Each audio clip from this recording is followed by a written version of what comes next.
Okay guys, go ahead and open your social studies book to page 260. We are working on a map skill today, and it is about historical maps. So what we're going to do is, you see on this page we have two different maps, or on these two pages. We have two different maps. We have map A, which unfortunately you can't really see because of the glare, but just know that at the top up here I have a picture of map A, which is the United States in 1791. And then at the bottom is map B, which is the United States in 1803. I know it's kind of hard to read or to see these on the board, but luckily you have them in the book. So just look, if you're confused about where we are, just look at the area that I'm pointing to and then find it on your map in the book. So before we begin, let's go ahead and read. Compare historical maps. Why it matters. Comparing historical maps can help you understand how places change over time. Oh, I forgot to tell you, go ahead and get out your social studies vocabulary from yesterday, because you're going to add the word for today to Chapter 8, Lesson 2's vocabulary. It says, a historical map shows information about a place at a certain time in history. So our one word for today, I can't remember what number it is, but go ahead and number it as the next one, is historical map. And a historical map shows information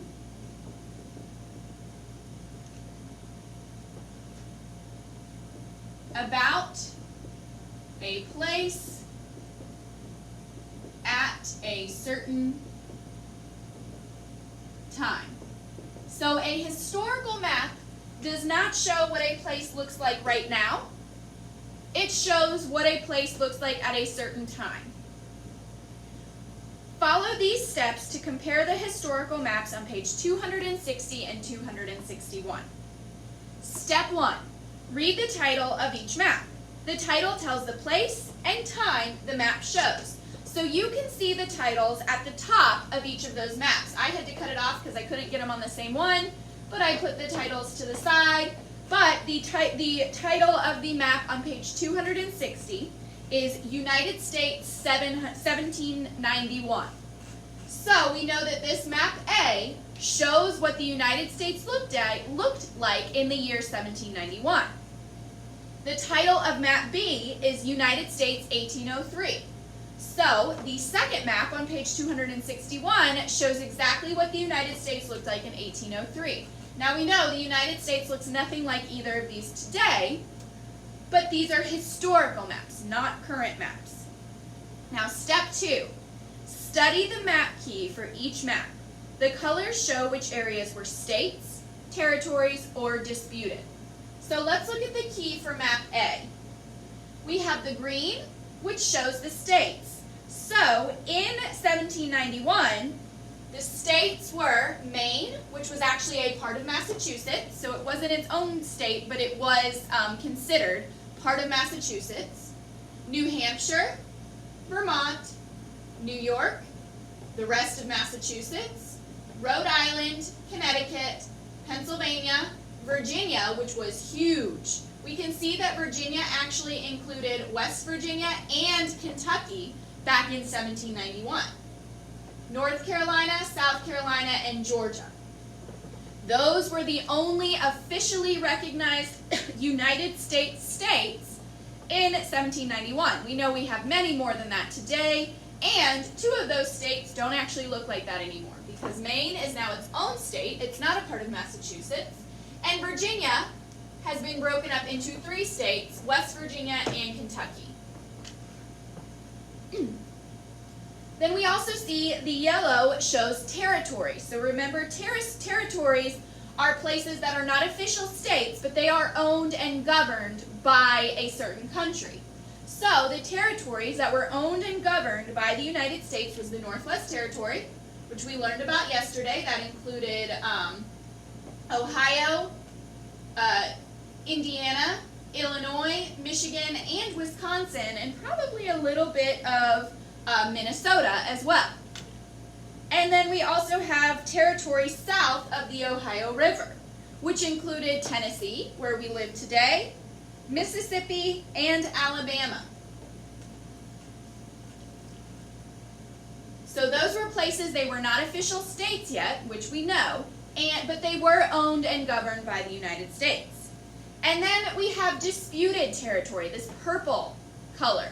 That is area that was not necessarily owned by the United States, but maybe they were fighting or arguing or working with another country to own, which includes this southern part. So we've got a little bit of Mississippi and Alabama. And then up here, which is a lot of Minnesota, as well as probably a little bit of North Dakota up there. So that these two purple areas were disputed. That means the United States didn't own them yet, but maybe they were working to own them, fighting to own them, arguing to own them, whatever.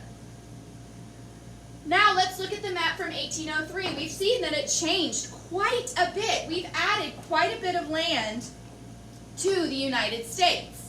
Because we see, so we still have green, yellow, and and purple for states, official states, territories, and the disputed areas. But we've also added another color, this orange color, for the Louisiana Purchase. We talked about the Louisiana Purchase yesterday, so now we can really see how much land was added by the Louisiana Purchase. A lot of the country was added. Let's see, we've also got some new states. So the states they've added, Ohio has become a state. Kentucky has separated from Virginia and become its own state. And Tennessee was added as a state. I think that's it. Ohio, Kentucky, and Tennessee were added. Ohio and Tennessee are no longer territories, they are now states. And Kentucky has broken off from Virginia to become its own state. We see that this disputed area down in southern Mississippi and Alabama is now a territory, so that means the United States now owns that area that was disputed before. But we can see that this area up in Minnesota and North Dakota is still disputed. They're still fighting over it. So let's see, that was about 12 years between these two maps. So in that 12 years, they were not able to work this out. However, the United States was able to claim this southern Mississippi. It's called the Mississippi Territory now. We can also see the years that each of these happened.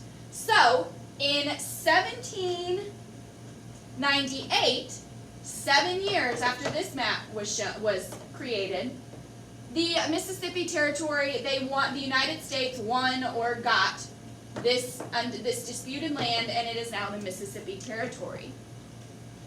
Other than this little area right here, they have not added any more territories.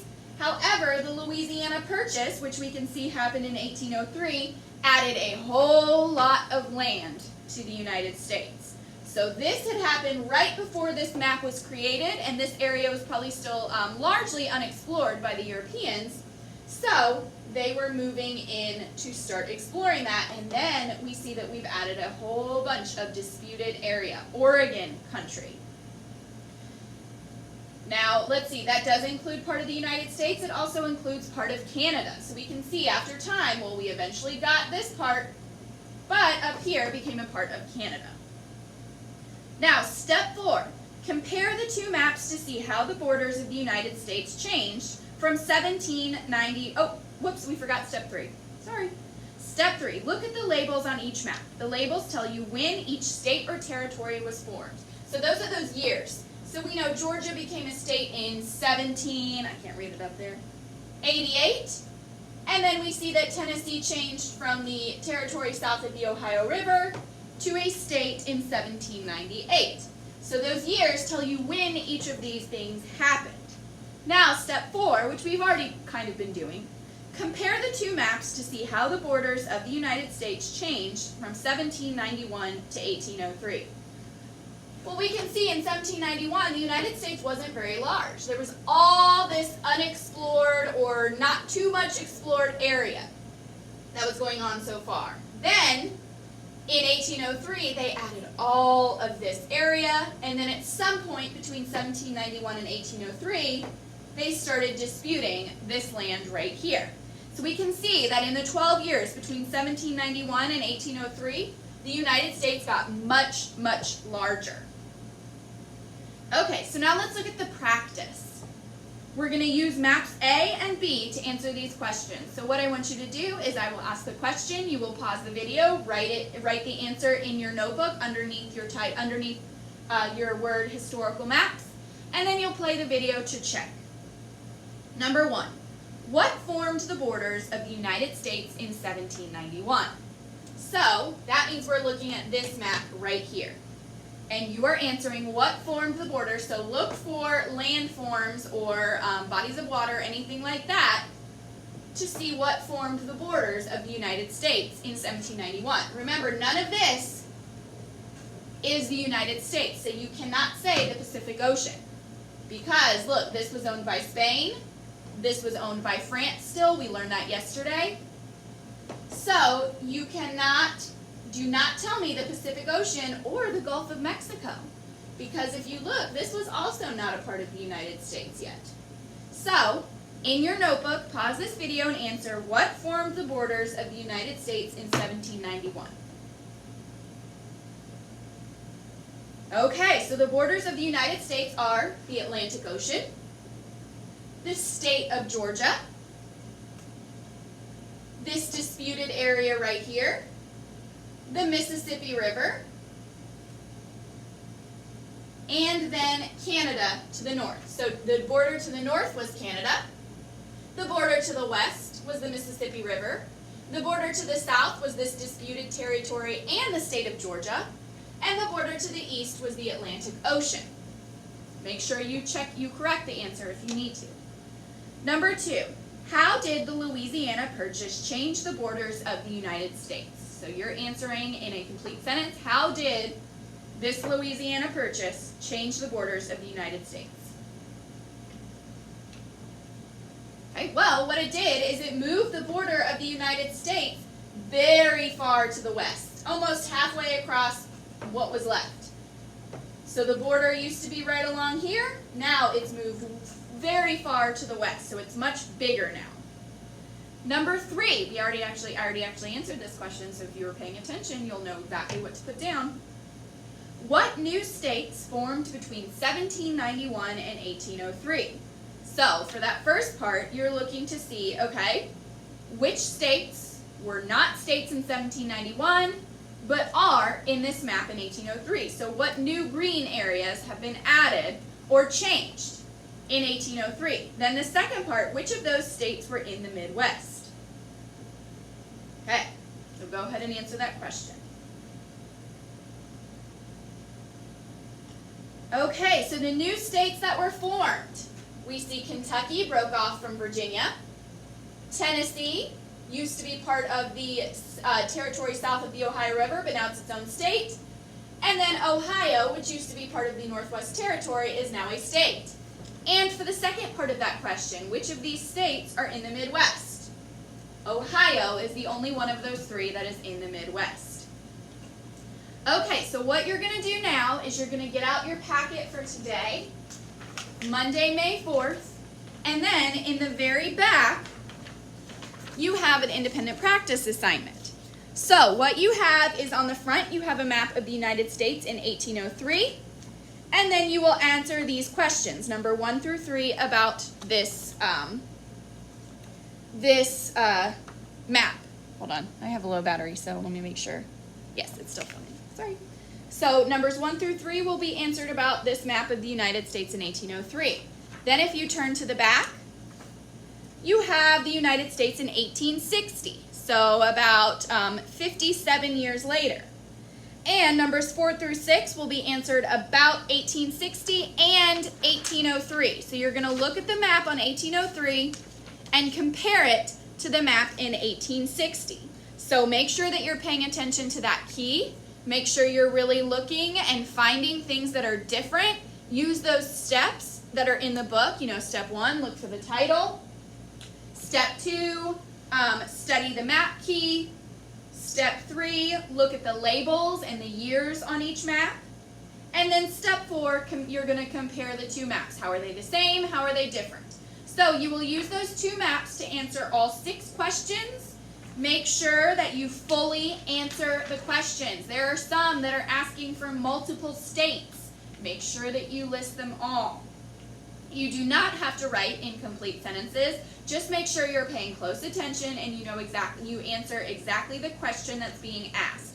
Pay attention to what the question's asking so that you don't answer a completely different question and get the answer wrong. Okay guys, go ahead and get working on that. You have no homework, just this independent practice. If you have any questions on it, then please reach out to me today between 1 and 5 p.m.